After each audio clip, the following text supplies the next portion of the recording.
Hi, I'm Tim. Welcome to Watchbox, and thanks for logging on. If you love this watch, email me, tmosso@thewatchbox.com. It's in the description below.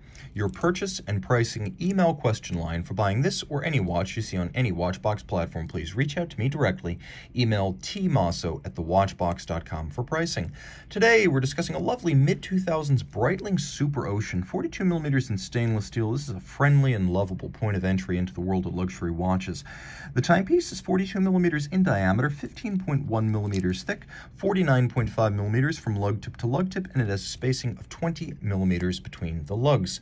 If you look carefully on the underside of the bracelet, you can see that this watch bracelet was made in the 23-week of 2007. So the 23rd week of 2007 is probably very close to the time that the watch itself was made, as the bracelets and the cases tend to track roughly in terms of chronology and stampings.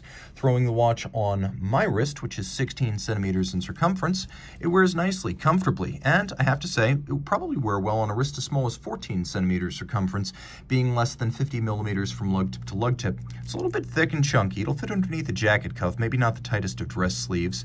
And then you can see from over the top, I do have a little bit of clearance on each side. I'm not quite at the limits given the size of this watch and the lug spacing. The lugs are also nicely downturned. You can see in profile, they dip quite a bit. They're also short, and there are no solid end links here, so the bracelet will pull straight down around a small wrist. We have the Breitling Professional 2 bracelet. It's slash cut, but the links are symmetrical rather than differential in size. All of this is of high polish, and you can see removable links are fixed by screws. We have a single fold deploying clasp that locks with a clamshell action. And then internally, if you want to fine tune the fit, you have a couple of divots drilled, and you can use your strap tool to adjust the anchoring point of the bracelet inside of the clasp. Rolling all this back over, you can see the watch actually includes a helium escape valve. This is a 1,500-meter water-resistant watch that includes a helium escape valve, and if you want those kind of statistics from the world of Rolex, you need to step up to a Sea Dweller. Here on this Superocean, you get them at a very agreeable price. The watch has a simple case that's all of high polish. You can see the lugs are blended with a teardrop, or I should say semi-teardrop dip profile. They dip down, they curve around the wrist, and then we have a set of abbreviated polished crown guards to prevent shearing of the crown, giving way to a bezel that features many lateral screws. All of those screws are present because this is a captive bezel. Captive bezels are not snapped into place like Tag, Rolex, and Omega bezels. They are attached using the screws. This is a system that Zinn also uses. You can see pre-owned watch, there are some marks on it. Truth in advertising. The captive bezel system, if you get hit, will not pop off. That's the advantage of the screws. It's more expensive to make it this way, but it's also more secure, more rugged, and ultimately more reliable. Now we have these rider tabs. These are a modern Breitling tradition, established in the early 1980s, early in the Schneider family's ownership of the brand. The idea is that these rider tabs, which were carried over from the Chronomat family, they allow you to more easily grip the bezel when your hands might be wet, sweaty, or gloved. You can see that the bezel has a combination of polish on its flank, polish on the rider tabs, the little chimney and board that separates the crystal from the bezel, that's also polished, and then the top of the bezel is all satinated.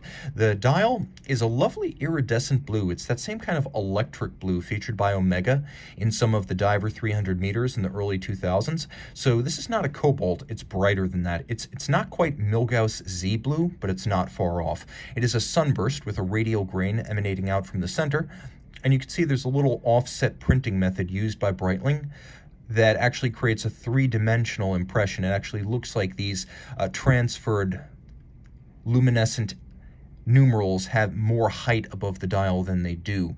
The hands are rhodium plated and bright. You can see the Breitling wing logo. We have a stop seconds function and a quick set date. Screw out the crown. You can see I have that stop seconds function, so I can set the watch precisely to a reference time. Then I also have a quick set date if I wish to cycle the date. Turning the watch over, not a whole lot to see. The watch has a solid case back, but what you can see is that it's a certified chronometer, and then it's caliber 17. A means steel, 17 means caliber 17. The 3 means it is a chronometer. Caliber 17 is based on an ETA 28242, bidirectional automatic winding, 8 beats per second, stop seconds, quick set date, 38-hour power reserve. The 25 joule movement is adjusted in 5 positions, and it is a certified chronometer, so very precise. Reach out to tmosso@thewatchbox.com for purchase and pricing details.